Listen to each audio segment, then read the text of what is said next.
there's people out there that need you to show up as your best self. You don't even know who they are, but it could be your family. It could be your friends. I've had a lot of people reach out to me saying, thank you for having the courage to speak out. Because of your courage, I'm taking steps in my life to do brave things. And we don't know how we're affecting other people, but we need to show up as our best self for any change to happen. It's going to start, well, in ourselves and then in our home. And it does ripple out into the community, into the world.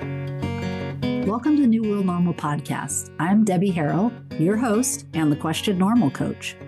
This podcast is all about examining our norms. Whether these are societal norms or personal norms, these are the systems, the cycles, and the patterns that are keeping us stuck.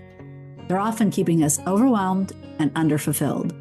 So if you're less than excited by the status quo and you're ready to create change, disrupt, and do better, challenging the norms we've all been told will make us happy, asking the questions that we've been conditioned to ignore, and change our lives and our communities for the better in the process, then stick around. As a lifelong questioner and someone who prefers to operate outside of the box, I have designed this space for us to do this together. The disruptor, the cycle breaker, the rebel.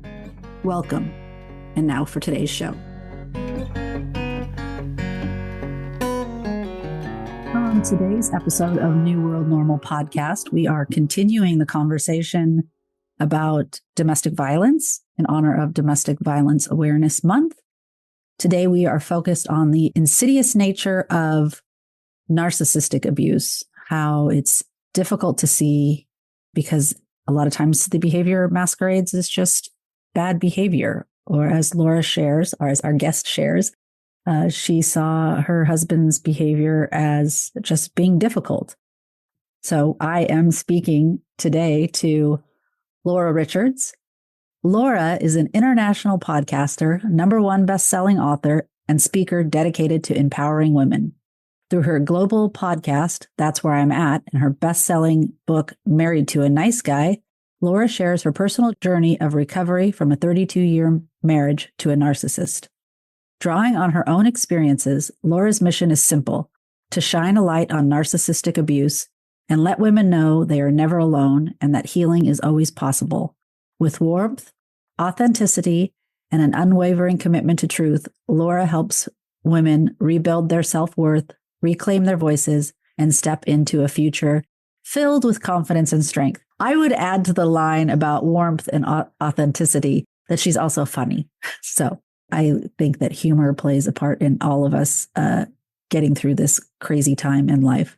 So without further ado, here is my conversation with Laura. Be sure to stick around to the end to see how to connect with her and what's going on in the New World Normal. On today's episode of New World Normal, I am really excited to talk to my friend, Laura Richards. We've been talking before the recording starts. So if we're a little giddy and silly, that's why. That's right. Yes. Not necessarily because the subject matter we're talking about, but. Right, exactly. So Laura, can you introduce yourself? Tell us a little bit about you. Sure. Hi, Debbie. Thanks for having me. Thanks for being here. Glad to be here. I'm Laura Richards.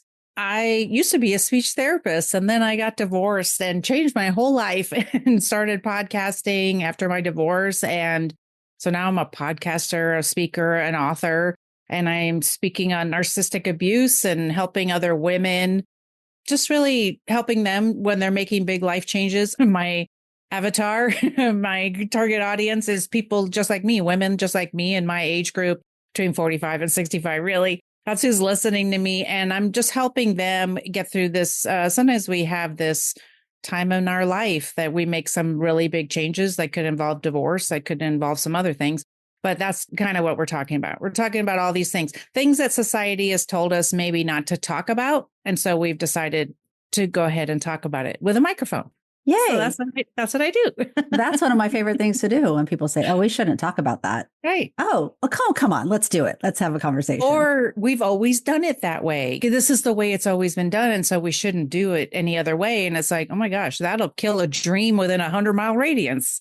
You know, it's so sad to me when people say, well, we've always done it this way. And that's sort of what I heard too. And so that's why, I don't know, we figured out Gabby and I, the woman who does my media for my podcast and my editing, is that, we figured out during some healing sessions that I started a podcast because I was never listened to ever in my entire life. And I'm like, oh God. Well, it's funny. I was on a human design podcast, and she was talking about my throat center. Wow. And I came to the conclusion I started a podcast because I was raised in a home that was children should be seen and not heard. Yeah. And I really lived that for so long and tried to be as quiet and as small as possible. And so now I'm like learning to take up more space and use my voice in ways. And I loved how you said that your avatar, the person you're trying to help, is essentially you a few years back. Right. And you see that pattern a lot in the personal development space, or people that have gone into coaching or that those healing modalities, is they are really looking to help their former self. Yes. And I think there's a beauty in that, right? Turning our pain into our purpose. Yes. The helpful healer. And I want to acknowledge that you just, casually said, I just changed my whole life. That's just the short version. I didn't change my whole life it was sort of on purpose. I mean, I thought I was going to be married forever. We were married 32 years and, I just thought we were going to be married forever. And I don't know, things were just really terrible from 2020 to 2022 when we got divorced. It was terrible before that, but it was super terrible then. And, it's funny how what we saw during the pandemic, people had babies, people left their marriages. It's true because you're put into such we were taken out of our normal, weren't we? You know what I mean? And so we lived this different life. Well, I had multiple traumas in a row. My mom passed away. Then we had the pandemic. Then I decided to leave my job. Then our sister-in-law passed away. It's like, it was too much. And my ex-husband, now I believe he's a narcissist. It's like, he didn't care. He didn't understand. Like, why are you sad? Like, what are you sad about today? It's like, what? I can list 5 things. You know what I mean? And so that just I think the pandemic and all the traumas accentuated all the issues in our marriage. And I got the courage to finally say I had to be done. I didn't figure out he was a narcissist till after. And I just had to decide, this is the biggest thing for me. And what I talk to women about is, if nothing changed in your life right now, are you happy? Would you be happy like this for the rest of your life? And look, we're not dying at 60, are we? A lot of us have longevity in our family, and I sure did. And so I thought, I have to do another 40 years with this guy. I can't. Like, all the kids are grown and I'm just like, and I'm miserable. So if nothing ever changed in your life right now, are you happy? Mm-hmm. And I answered, and I said to myself, I'm not. And I knew that was the change. That was a big deal. It took a lot of work to get there, but that was the biggest thing I had to change. That's a really good point. And I find that a lot in my coaching practice, and I work mainly with women. So this is very women focused, but I also feel like culturally we are programmed for that, to put everybody else's needs before us. Oh yeah. We're trained to be a little codependent. Well, we are trained that way as women. You're the good girl, even if people are rude to you, you don't ruffle any feathers, you don't cause any problems. And that doesn't serve us very well, because then we become miserable and sad in a lot of cases. And that's what I felt. I felt, and I say this in my intro for my podcast, sick, sad, and suicidal. That's literally how I started to feel. We just don't feel like ourselves. And sometimes we can't pinpoint it. You probably come across this in coaching. You can't pinpoint it because maybe you weren't ever given the permission to ever think that it could be something else. You know what I mean? Like, there's no permission to go, wait, am I miserable because these horrible things are happening and my marriage is terrible and it's okay that I want to buck the system and not be married anymore? Because there's plenty of people in my life, my family and whatever, that they're married. And I go, yeah, but are you happy? Yeah. And I love that you use the word permission, because I feel like that's where it starts, giving ourselves permission. And my story really pivots around a friend of mine saying an offhanded comment that gave me permission to look at Oh, things differently and take a different path because I I wasn't love able that. to give myself permission. So if we can talk like this and Yeah. maybe someone will hear it and give themselves permission to like look at it differently and not necessarily that their life is miserable, but to give yourself permission to question it and examine it and think Yes. about it. Because you were saying like, if you're doing exactly what you're doing now, would you be happy doing it for the next 40 years? And I don't think most of us even take the time Right. to think like that or to, you might have a feeling like something's off, Mm-hmm. but you don't have time to think about Right. that. Like, I've got to get the kids to school and then we got Yeah. baseball practice and we got dinner and Mhm. whatever kind of relationship you're dealing with, Right. that's going to add another layer. And then we all have these experiences through our life. I wanted to touch on the other thing you said, Yeah. where it was just one trauma after another Yeah. in a year. And those traumas, except for the pandemic, were Right. like normal life traumas. Yes. Like Exactly. losing someone, that's a normal part. Yes. The circle of life, Lion's King, Yeah. like we all know, Right. like that's going to happen. That doesn't mean that it's easy and doesn't bring up a lot of emotions and things that need to be dealt with, but it is quote unquote normal. But when we experience these normal things in life in a succession like that, Yeah. and we don't have the time and space to take care of ourselves, we maybe Right. don't have a supportive partner, we're Right. dealing with all these other traumas. They call it baggage for a reason, right? We got Yeah. this baggage and we just keep throwing shit in there. And then And I'll deal with eventually, it later. I'll deal with it later. Yeah. and then eventually it gets to the point like, oh my God, I can't carry this anymore. I just can't anymore. And this is one of my friends after my mom passed away. And then we went into the pandemic. Hello, everyone has a trauma. That was a trauma. And then I decided to leave my job because I was a speech therapist and I had to work online. I couldn't even deal with my mom passing away. Like I just could not even deal with it. And so I decided to leave my job. And one of my friends said, one trauma in a year is like enough for a human. That is enough where people can understand why you're in bed and that kind of thing. And here I had 3 in 3 months or 4 months or whatever. And then more on top of it. And then my marriage falling apart and all that kind of stuff. So it's a lot. And we don't take the time because we are trying to be everybody's whatever, mom or whatever. But at some point we get to the point where we say, okay, say you have kids and all the kids are gone and you're stuck here with your partner, I just like, how do you have to look at it and say, is this what I want? And you haven't even, when is it your turn to look at yourself and say, what do I want? What would I like from my life? You know what I mean? And yeah, chances are someone's not going to hand you that opportunity on a platter. Like you have to kind of take it. And we've been programmed to kind of believe that that's selfish. And oh, yes. We're telling you it's not. It's not. Yes, exactly. And it's actually not just good for you, but it's good for the people around you. It's good for your community. And I believe it ripples out into the greater world. So as you may have guessed, we're here to talk about narcissistic abuse.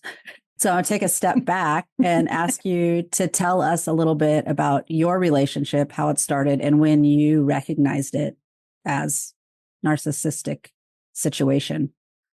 So we were in college together and we met in college. So I was 21, I think, or 22. I was like 19 when we met. I didn't have a full brain. And I'm okay. I'm okay with that. I understand. I didn't have a full brain. It's okay. But it's crazy what we do before our brains are fully developed. Wait, I did that at what age? Yes. Okay. But also it's very normal to meet your partner in college. Very normal. It is. It is very normal. And so we actually were both engaged to other people in college. And then we were all friends and God. And then when we each broke up, we didn't break up because we wanted to date each other. We each had our own issues and broke up. We got together so fast. And that was part of the grooming that I am looking back. Okay, so now I'm looking back. I didn't see any of this. All these red flags I'm telling you about, none of these were looked at all. And if I had red flags, If I saw red flags, I painted them all the colors of green. I did not even want to worry about anything because somebody was telling me that they love me and that they wanted kids and they wanted to get married and they wanted to have this life like I wanted to have. And so I understand why it happened. And I didn't know anything was wrong until actually after my divorce, if you can believe that. It's a real thing. When you're in abuse for a long time, you don't have the clarity in your brain to even know what's going on with psychological abuse. And so narcissistic abuse, many times it's not physical. So you don't have this clear cut, someone's hitting you. You have the psychological abuse where it's constant ridicule and nothing's ever good enough. There might be lies and betrayal and things like that that maybe you don't even catch on to. And so for me, that's how it was. He was a very good liar. I can say that now because I know that. And so I just felt really bad about myself the entire time we were married, like all the time. I felt like a terrible mother because I was told I was a terrible mother, that I wasn't a good enough wife. I wasn't a good enough housekeeper. I wasn't a good enough speech therapist. I don't know how he would know. He'd never seen me, but that just all those things. Anybody can be a speech therapist. It's that kind of ridicule. And so when we got divorced, I didn't find out until a few months later that there had been, I just started unraveling all the lies because you start to get clarity. When you're in abuse, you're in this survival mode and your nervous system is so dysregulated. You don't know what to do. You have kind of brain fog. And so when you leave abuse and you get into a calm place, and I went intentionally after my healing. So I did a lot of things for calming my nervous system and working on anxiety, and had anxiety all the time. For what? Who knows? I mean, who knows why I had anxiety, but I did. And really didn't even want to be alive at the end of my marriage because it was so bad. And so I didn't find out until a few months later. And then I started to unravel it all. And then I started talking about it. We can get into that. I started out very petty and then I made a business out of it. Petty, and like wherever you have to start. I just saw a quote. Yeah, that's where it's not related to anything, but like start where you're at with what you have. Oh, yeah, for sure. I was going to ask if, looking back, you were comfortable sharing a few of the red flags that you boldly painted green. Exactly. Well, it seemed that every time I had a concern, I was very anxious to bring it up to him. Even if it was something that I wanted to talk to him about, I'd have the entire fight in my head. And I would sit down and calmly talk to him, because if he would say, "You're always so dramatic," or "you yell," or whatever, I would try and find a way to calmly say things, but they will twist all your words. And so in Darvo, which is something that they use, which is they turn it around to make you the problem. Okay, so let's say it's not a fight. Everything that I approached him about, that I had a concern with him and his behavior or whatever, he turned it around to make me the problem. You become a problem for even asking the question. You become the problem for bringing up any problems. And so I truly started to believe that I was the problem. I truly did. And so I really put him on this pedestal. And that was part of it, is that if you're constantly being ridiculed, you're always being told you're wrong. I just started to believe it. This is the weird way I believed. Maybe we've been taught this. Maybe we were just taught wrong, right? That if someone said they had a problem with you, that was true. There was a problem. You were actually a problem, because they wouldn't have brought it up if there wasn't a problem. I didn't know that there are jerks out there who will just bring up problems because they're whatever, they're the problem, or they just they're jealous of you, or whatever the situation is. I didn't realize that just because somebody says something doesn't mean it's true. And I had to learn that kind of thing. I had to learn that. And that came with some self-esteem and some boundaries. So that was him being hypercritical of you, turning it around on you. You called it Darvo?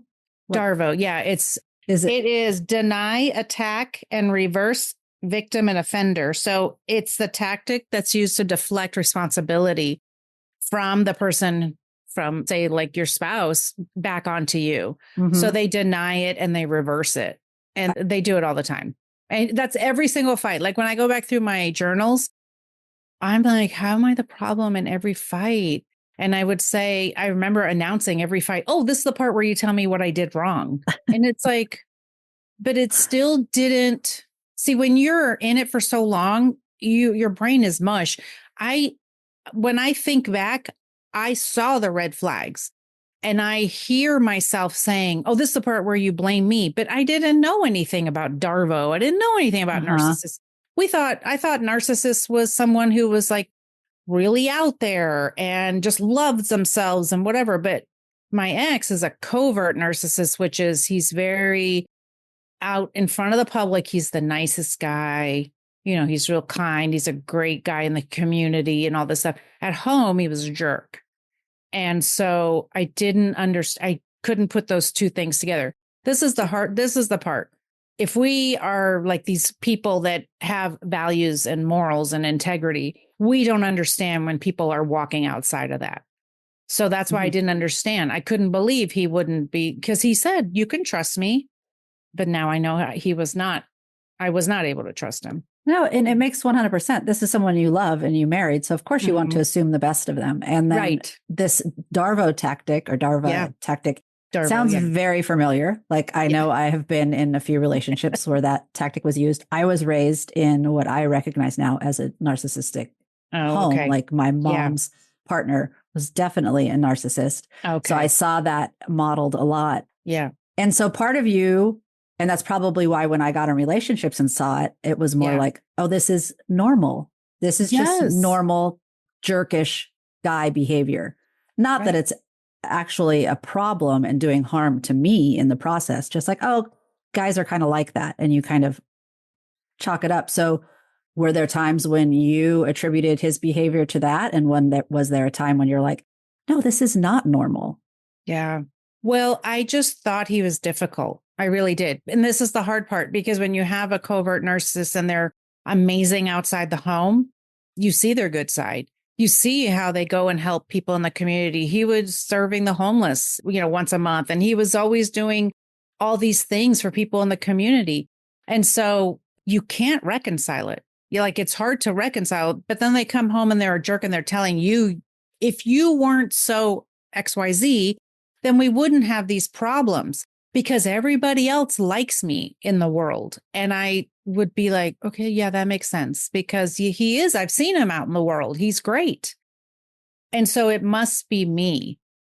But after a while, and I'm talking decades, after a while, I was like, I don't understand, when I leave the house and my friends like me and they tell me I have gifts and talents and they're excited for me when I get a promotion or whatever. But I come home and he's just like, yeah, everybody gets promotions. Like, who cares? Kind of thing. That, and then you can't even tell anybody that, because they go, are you sure? You're like, he was so proud of you when we were out to dinner. Well, yeah. And so you think about that in public. Yes, out to dinner. We're so happy for, we're so proud of Laura and her accomplishments. And then at home, it's like, well, and everybody gets a promotion. What's the big deal? Why do we have to throw a party about it? It was really like full on mind fuckery. Yeah, I'm just feeling lots of feelings and thinking, in that situation, were you even allowed to feel those feelings? Oh God, no. There's no permission to do anything. And that's why I spend so much time now giving people permission to be the person they want to be. And why it was when I first started talking about this out in the world after my divorce, even just talking about my divorce and then finding out about his girlfriend and all these things. When I wanted to talk about it, people were like, well, you shouldn't really be talking about it. You guys are divorced. What does it matter? And so I still didn't have permission. It was still another day where I didn't have permission to talk about my feelings. And so that's why I spent a lot of time saying that to people. Well, you can be whoever you want to be. And of course, my therapist would always say, you can say anything you want to say. You won't have any friends at the end. But you're allowed to say what you want to say. But I'm just kidding about that. But it's true. Like when you go, because I would say, I don't understand how other people in this world give their opinions and talk about things they want. And they say to their husband, I want to do this thing. And their husband goes, okay. Like, I don't get that. I didn't have that at my home. And so I was very quiet at the end, and they make sure that that happens to you. They shut you fully down. And that's why I now have a microphone, because I'm not doing that anymore.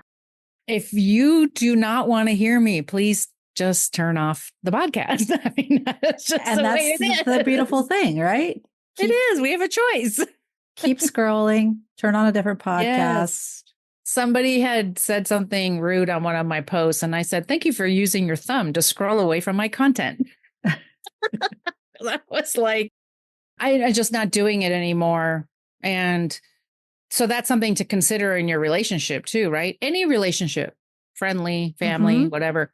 Are they telling you like, no, we don't want to hear your opinion, or your opinion's wrong, and all those kinds of, that just is not a valuable relationship to me. With something, so somebody is always talking that way to you.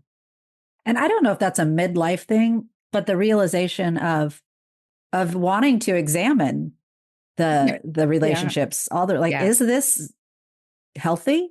Is this helping me thrive? Is this lifting me up? Am I lifting this person up? Like, what are we both getting out of this relationship? Because I don't know, we see on the back nine, however you want to describe this next phase of life, like we recognize mortality, and and I recognize how much time I wasted doing a bunch of bullshit that didn't matter. It's and like, who's got time for that? Right. I mean, you want it to be of value. Every single relationship you have doesn't have to be like, the best thing in the entire world. I think about those friends that I have. Those are my going out to dinner friends. And I might not have those super deep conversations with them, but I still love their company. But then I have those other friends who are like, I talk to them. We're talking about the deep stuff of life. And it's a good, so I find value in both of them. And when I, at the end of the night, when I come home from dinner with them or whatever, I don't feel like I wasted my time spending that time with them. Yes. When we don't have a lot of time, and actually we're never promised tomorrow. So it's like, what are you doing? Exactly. What are you doing? And are you doing it because you're being forced to, or you think you have to? The biggest change for me is once I started healing, there were relationships that just, I couldn't mesh with them anymore, and they couldn't mesh with me. And so I don't have some of the relationships anymore. They just kind of fall away. And it's got to be okay that happens. It's what's supposed to happen. Because once you heal, I heard something like, once you heal, you can't go back. You can't go back to who you were. You can't say, you know what, now I'm just going to let everybody like cross my boundaries. Like, no, once you learn how to set boundaries, once you learn the beauty of boundaries, I'm like, oh, wow, that feels actually okay. Yeah. There's no going back, and so. I don't know how many times I say, once you see the matrix, you can't unsee it. Like, yes, it's so true. It's so true. You can't change it. So you had mentioned that most of your healing happened after you got out of the relationship. Yeah. So how were you able to get yourself out of the relationship if you were? Okay. So I went to, our sister-in-law is my brother's wife, passed away in 2021. And so a few months later, I was still sad. Can you believe it? I was still sad because she was young and died of the worldwide pandemic virus. And it was like, it was horrible. No. Oh, yes, it was wow. horrible. And so I was still sad. And then I was still sad about my mom. And my ex would come home and be like, I don't understand why you're so sad. Like, why aren't you over this? And so because he's my husband and I trusted him, I would be like, yeah, I think there's something wrong with me. So I think it's ironic that they drive you so crazy that you go to therapy. And in therapy, hello, that's where I got some healing. So I started going to therapy probably the end of 21 or the beginning of 22. And it's not that she ever said something's going on with him. Nothing like that. It was, I don't understand why I can't talk to him and help him understand me. So can you help me because it's always my fault, right? So can you help me put my words together better so that he can understand me better and stuff like that? And so she gave me a lot of tools, and I was still doing a lot of journaling, writing my thoughts and feelings and all that. And listen, my journals were like, I don't understand why I'm still crying about him. I cry about him every day. We fight every day. What am I going to do? Why is it like this? It was like that. So I would process that with her. And she said to me one day, you've been infinitely clear with him, whether what you need from him. So you've been infinitely clear. He's either unwilling or he's unable. And she said that to me multiple times. And she didn't ever say like, get out. Get the hell out. She didn't say any of that because she's not going to diagnose him. He's not. Yeah. And no. I don't even know that we ever talked about him being a narcissist. We sure did after when I got divorced. I was like, guess what? We had a full on conversation. She's like, yeah, I know. But she couldn't, when you're not in therapy for couples therapy, she couldn't say that. But she just was like, you know what to do. So decide what you want to do. So she was the one who really gave me the courage to even say, I want out. She asked me, this was the final straw. She asked me, where are you going to live and what are you going to do for work? And I said, I don't know. And I don't care. And she said, just so you know, that means you're done. And so I was done. It took a few times to even want to leave because I was still very scared. And women in abuse, it takes them about 7 tries before they get out. That's the average. And so I was average. I was like, I'm going to leave. No, I'm not. Yes, I am. No, I'm not. It's interesting. I was thinking because the other conversation I had with a domestic violence survivor, therapy played a part in her finally reach. And she shares the same thing. Like the therapist never told me. Yes. But leading you or like getting you to discover it for yourself.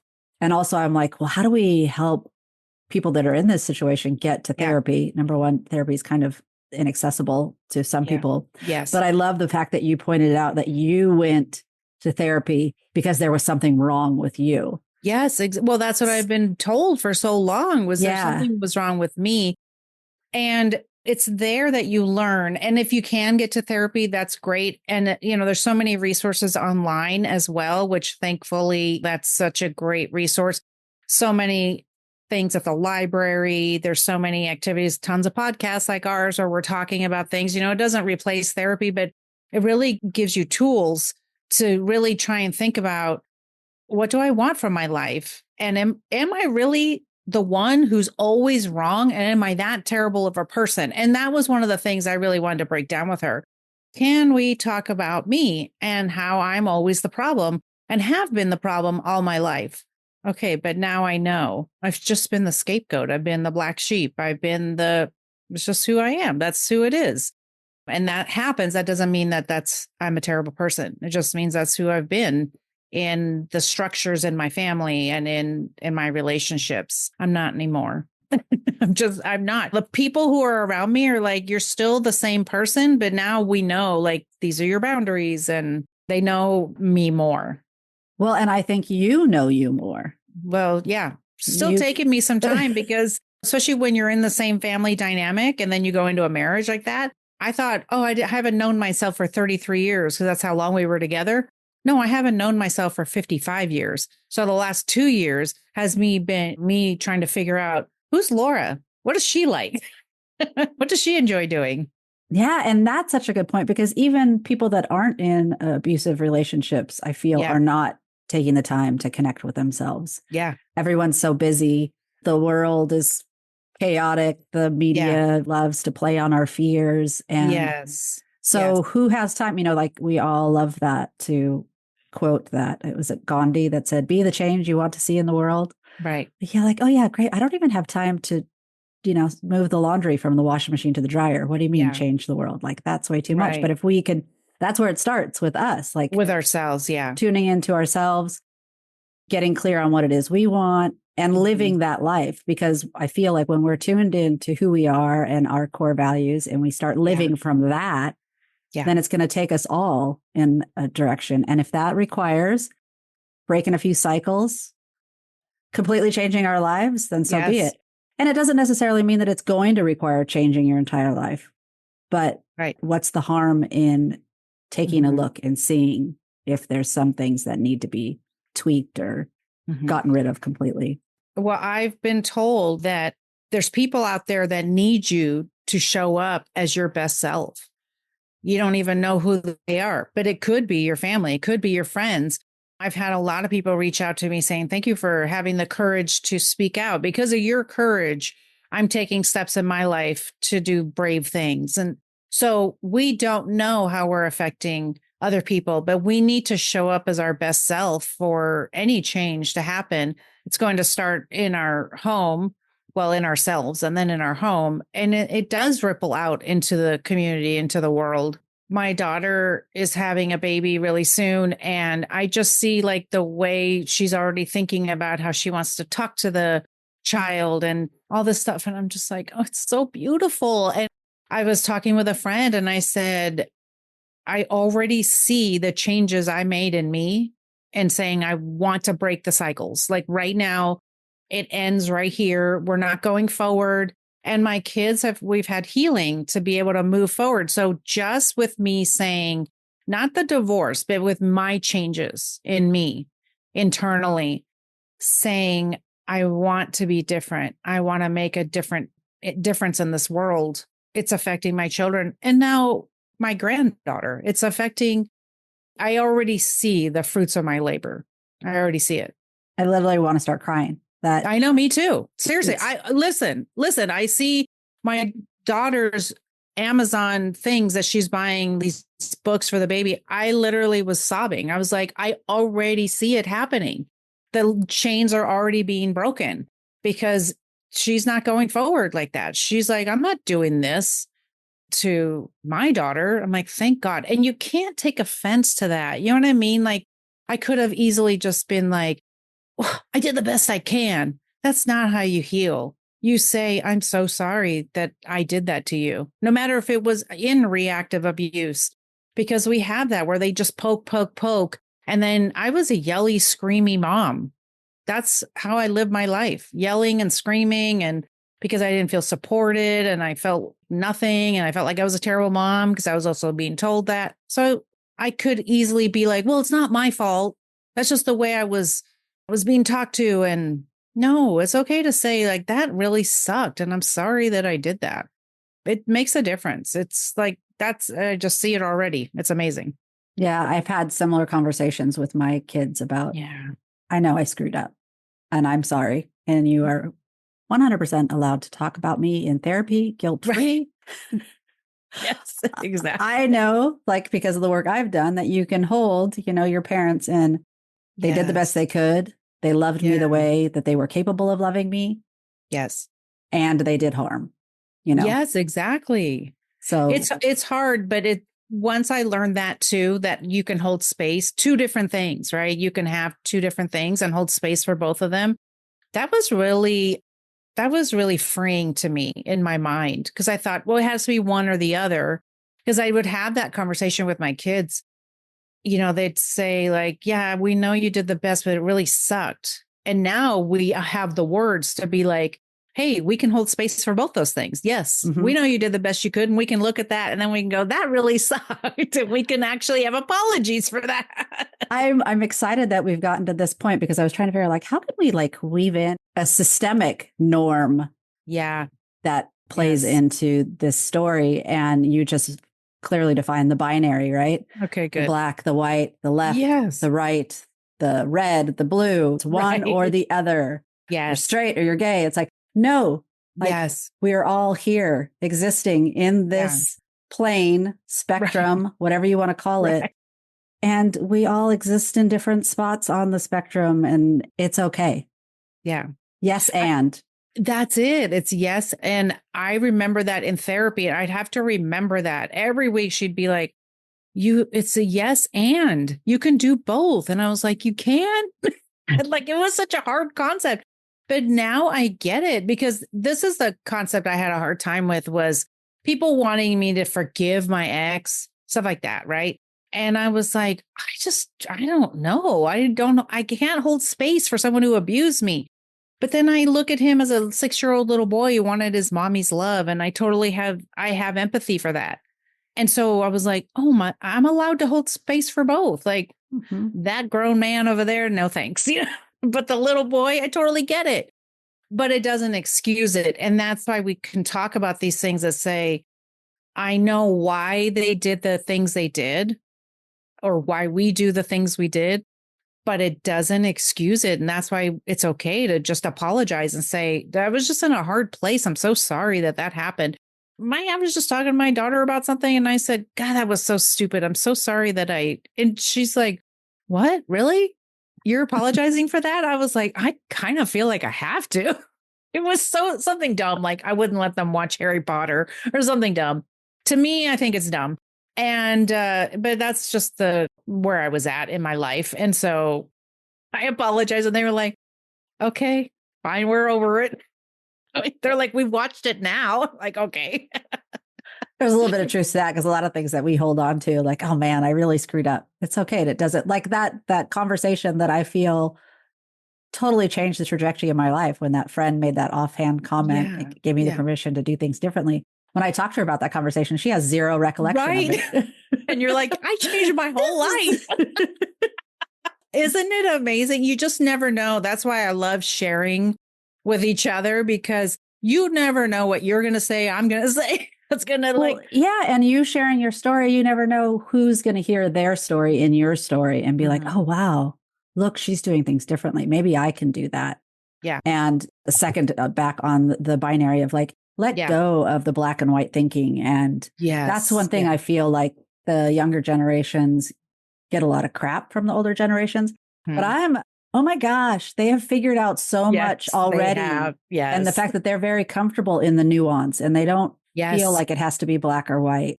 It gives me a lot of hope. So I really like that too. I'm glad you said that. I really like that too. That kind of when I say, what about this? My son is trans and I'll say like, well, what about this? And he'll be like, I don't know. They're doing whatever they want to do. I don't know. We don't define it, or maybe they're not defining it. I'm like, and we don't have to get all fired up about everything. We don't. It could be like I'm really not sure how I feel about that. And I really don't have enough information to form an opinion or like, instead of like instantly getting they mad. have the freedom. Well, they have the freedom to say, I don't have enough information and I really don't know. And you know what? It's not affecting my life. Maybe I'll get to know them. Maybe I'll ask them more. Maybe I won't.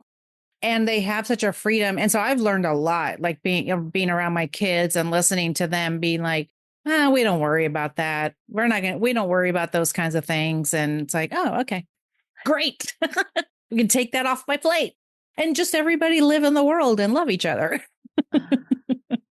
Well, as we're kind of nearing the end of our time, I wanted to ask you if you have, I hate the word advice, but that's really what I'm looking for, like advice for someone that feels they might be in a situation, or maybe they have a loved one that they can recognize. Like, I think that person might be. Do you have any thoughts? Well, it's really hard because you don't see it until you do. And it's not easy to approach somebody. You could say you might have a concern. I had friends who had been in also narcissistic relationships before, and they said they kind of suspected in mine. But I told them, I said, I know I wouldn't have been receptive. And they said, I know, that's why I never said anything. Because I just made a lot of excuses. So it's not that you don't want your friends to be safe or whatever, but you could maybe bring things up. For me, the biggest thing was learning to set healthy boundaries and learning to love myself. And so once I started learning to love myself and who I am as a person, and that I have value as a person, and that my thoughts and feelings are important too, it really started to open up my own eyes. And so I just always encourage people to work on that because like we were talking about before, you have to be the best you to be able to move forward in this world. That doesn't mean you're going to look at your marriage and go, I'm out. But I don't agree with anyone staying in abuse because they don't change and you could be in harm. And many of them go, you could die. So, you just have to be careful in that. But that's what I always encourage. I have a friend going through that right now. They're trying to help somebody. And I said, you're not going to be able to. Like she said, we just feel like we're knocking our head against the wall. And I said, yeah, because she's not at her rock bottom, whatever that is. And until I was at my rock bottom, which was, I can't do this anymore. Am I going to continue to live like this? It had to be my own thing, my own wake up call of that. So, but that came with a lot of therapy and a lot of self-love and saying, I want more than this. I'm better than this. I deserve more than this. Well, I'm glad that you got there. Sorry that it took as long as it did. And I'm sad that not sad, what the advice you just gave was what I expected I was going to hear, but not what I wanted to hear. I know. Because I know someone I can see it. Like there's no question. And trying to help her see it, it doesn't, like you said, they're not receptive to it. You can try, but if they're not receptive, they're not ready. It just when I think back to myself, maybe you can think back to yourself. When I was in it, I tried for months to leave and I couldn't, even though I knew it was what I needed to do. And I didn't even know anything about narcissism yet. If I had known more, maybe I would have left sooner, but I don't beat myself up about that. I left when I needed to leave. I saw it when I needed to see it. Yeah. And when you were ready to see it and take action, I had another thought that just went away. Oh, no. But I do have, on my website, I do have under my freebie, I did give some tips and some episodes to listen to. So if anybody wants to go on there, if you want to send somebody the freebie, Well, we can certainly put that link in the show notes. So it'll make it easy for people to find it. Yeah. If they'd like to go check that out. Is there anything else you were hoping to talk about today that we haven't talked about? I was just thinking about that normal question. And I was thinking, we kind of talked about it, and you don't have to do exactly what the world thinks is normal, and just do what's best for you. And, but also, you got to be the best you so that you can get out there and do what's best for you and do what's best for the world, because it really is going to ripple. Yeah. Get to know yourself so others can get to know you. Yes. So you can love yourself so others can love you. Yes. That's it. Sounds so easy. We know there's a little bit of work involved in that. There is some work involved. Yes. And finally, how can our listeners get in touch with you? And what you've already mentioned, you've got a freebie that we'll put in the show notes. Yeah. But what else have you got going on? So that's where I'm at, podcast.com. You can find all my stuff. You can find my podcast and also my book, Married to a Nice Guy, where I talk about my story. My story being married to a nice guy. I think that title is the best title ever. Yeah. Yeah. I do talk about my story, and I give you some tips and some definitions of some of the words, like Darvo. I was able to open it up in my book and look in but that's where I'm at, podcast.com. And you can see my podcast and my books and stuff like that. And I do have some resources. I have tons of resources on the website as well for people, all different kinds of things. So anytime someone's on my show, I put their information on the under resources so that people have stuff to look for. Awesome. Thanks so much for taking time and coming to talk to us today. Thanks for having me. I appreciate it. Thank you so much for being here and for listening to the New World Normal podcast. I really appreciate each and every one of you. Hope you enjoyed what you heard today. And if you did, feel free to head over to Apple or Spotify and leave us a review. It's a very easy way to help us get the word out about the show. And if there is anyone in your life who might benefit from hearing the information that we shared today, please send them this episode. Let's get the word out that normal isn't always better. A lot of times it's what's keeping us overwhelmed and underfulfilled. Let's keep questioning it together. Thanks again.